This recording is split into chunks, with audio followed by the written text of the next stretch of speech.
just a little longer on cryptos here, because you've also been vocal about the fact that the government will come for crypto. You talked about the regulation. So how do you put that into perspective? Like you're comfortable owning crypto, but you feel that regulation is coming. Yes. Well, that's if they go to the government crypto, the government Bitcoin, or whatever they call it. Right, They'll Fed trace. coin. Right. It's Big Brother at that point. They're going to be knowing everything you're doing. So Daniela, for years, I've been buying those grain canisters of silver coins because the government can't trace them. I can use them for money.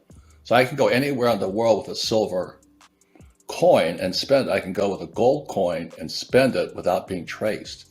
Not that I'm hiding anything. I'm just sick and tired of this government. I don't trust them. As I said, if Hunter Biden's laptop disappears in FBI custody, we have a serious internal problem here.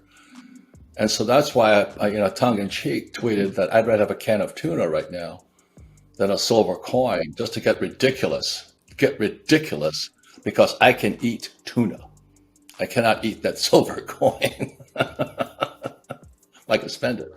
David Schwartz shares an interesting story on Twitter recently that I thought was definitely worth sharing. In his words, David stated, "Breaking news. The Supreme Court of the United States has just decided in a 6-3 opinion that all public blockchains must have administrative functions under centralized control." Immediately, Jeremy Hogan counteracted this statement by giving a different opinion on the same. Hogan said this is not 100% correct. The majority opinion was only that the 14th Amendment, privacy rights, cannot be stretched so far as to cover blockchain administrative control, and therefore the power to make that decision should be returned to the individual states. This was an interesting thread to read because it provided insight on how the whole crypto community thinks. On one hand, we have a bunch of people who still believe in the SEC and their justice system, while on the other, people are urging the SEC to drop out of this case before it's too late. However, the truth of the matter is that chances are the Supreme Court will ultimately be the only governing body to actually rule in the favor of Ripple. Yep, you heard that right. As always, welcome back to MoneySide, your favorite crypto channel. If you're new here, hit that subscribe button and turn on the notification bell so you get updates when we drop new videos. And don't forget to smash that like button. And remember, you can always leave a comment, a question, or suggestion in the section below. So, quick question. Do you think that the Supreme Court will work in our favor or against us? And why? More importantly, is the SEC finally admitting that they are in the wrong? Share your thoughts below. I'd like to see what you think is actually happening with the regulatory body, because from where I stand, it seems like the walls are collapsing around them. Here's a tweet that will immediately blow your mind. King Solomon tweeted, "Breaking news, Ripple's Interledger protocol under contract to power the European Union's smart grid. Deep dive into the Lighthouse report by Genfinity.io. Nothing to see here. Free edition."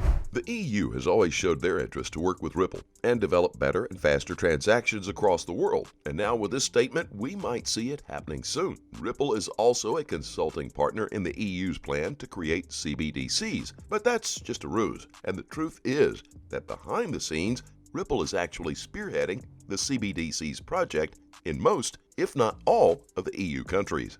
The only reason why this is kept secret is because of the current lawsuit happening in the US. Like I've said before, even if Ripple loses the case here, the company has already won. Ripple has successfully partnered with some of the big financial companies in the fiat world, including central banks. And we expect this company to continue soaring even higher despite the lawsuit that they have with the SEC. The only difference is, will you be a bystander as others get rich with Ripple, or will you be among the thousands of XRP owners turning their small investment into millions? Ripple has gained the upper hand in the Ripple versus SEC lawsuit. And with everything that's happening, we wouldn't be wrong to expect a huge shakeup in the XRP price. In fact, we have an interesting article here from Xi Crypto that says, for a while, it seemed like a no-brainer that the U.S. Securities and Exchange Commission had the upper hand in the legal battle. But the scenario changed in recent months as Ripple clinched a series of procedural wins. Following the shakeup, legal experts believe the upcoming rulings will clear the uncertainty over the nature of XRP. Undoubtedly, the Ripple versus SEC lawsuit has taken far longer than anticipated. There's been one too many twists and turns in this legal battle, But all that has yielded some good results, as the most recent twist seems to be in favor of Ripple's interest. The only unfortunate part is that as long as we still don't have any legal clarity on the nature of XRP as a security or not, the general public will always deride the existence of XRP, especially investors and government agencies. And that's the reason why Ripple's CEO Brad Garlinghouse keeps reminding us that although the SEC seems to be losing the legal battle, the final resolution here to wash away the blemishes this lawsuit has caused on Ripple and XRP is a verdict by summary judgment. With that said, I want you to listen to what Brad Garlinghouse shares on an interview with CNBC International TV. I think we need to stop measuring it just by what's going on with the overall value and how are these assets being used to solve real world problems. And I think time and time again, we're seeing more and more real use cases solving real scaled problems where blockchain technologies can reduce friction measured by cost and speed in a way that I think improves the overall economy. Does the fact that these 19,000 cryptocurrencies have been largely used as speculative assets do damage to the underlying case that you're arguing for? I think absolutely yes. And it's frustrating. You know, I said when there were about 2,000, so as you said correctly, there's about 19,000 today. When there were about 2,000, I got some heat from the crypto market by saying that something like 99% of them I thought would go to zero. And that wasn't a popular statement, suggesting that only 20 would be around. Well, now you have 19,000. You know, my prediction, at least for now, has been moved the wrong direction. But, you know, there are some tokens out there that I think are focused on solving a problem. And those are ones that I can see being used in the future. And we could give a number of different examples. Some of them are present here in Davos.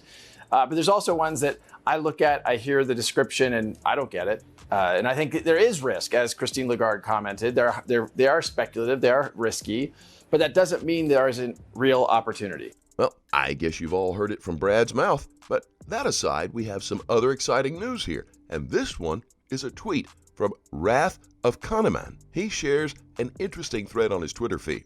Seems important, Ripple Investment MoneyTap will merge into SBI Remit, a Ripple ODL user. Why? Seems a couple of reasons. One, it reads as if MoneyTap, used by many regional banks, will give SBI Remit more traction with them, another entry point. But more so, SBI Remit's regulatory compliance, KYC, AML, etc., opens up more overseas remittance channel possibilities for MoneyTap. Note, they also say the merger is a condition to suspend the acquisition of permission for electronic settlement agency business at SBI Remit. Merging simplifies the remittance connection between the two. Tentatively scheduled for September, MoneyTap will no longer exist as a company. Remember, it was a part of SBI and spun off as its own company later. TBD, do Miltenberg and Yoshikawa of Ripple remain with MoneyTap or move up in SBI Remit?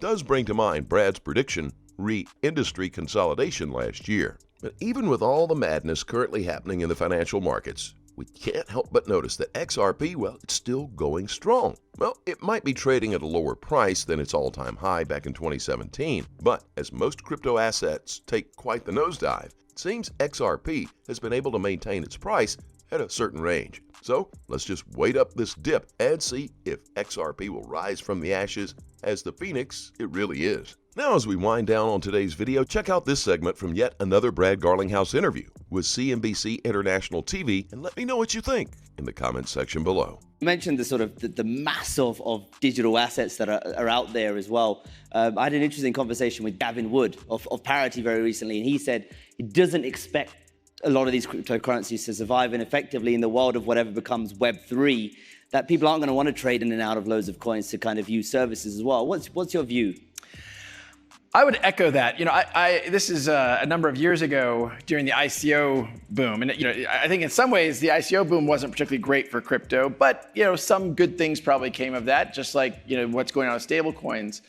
I said somewhat controversially around that period that I thought 99% of crypto, at the time there were 2,000, not 19,000. And I said that I thought 99% of them would probably go to zero. And that didn't make me a lot of friends in the crypto world. You know, since then I've been very wrong, I guess, because now there's 19,000. So we've moved the other direction. You know, I would agree with Gavin. It's not clear to me whether there's a place for all of these. But I also think as you go from, first generation technologies to second generation, you get, more specific use cases for specific types of solutions. And look, I think we even have seen with what's going on in the NFT market, the gas fees associated with NFTs are in some cases astronomical. And are the underlying layer one technologies able to support NFTs in the kind of first generation? And I think we're finding probably not. And we need to find better technologies that can support NFTs, because I don't think NFTs are going away by any stretch. So, when it comes to all of those coins, do you expect there to be some sort of, some inevitably will collapse? We've seen that already. As always, do your own research and always trade safely, guys. Please keep in mind we're not a licensed financial advisor. All videos on this channel are intended for entertainment purposes only. You can always let us know what you think in the comment section below, and let's have a conversation. Thank you so very much for watching. Don't forget to like this video, and please click on that subscribe button below. And turn on notifications so you get informed whenever we post our amazing content. We'll look forward to seeing you on the next Money Side.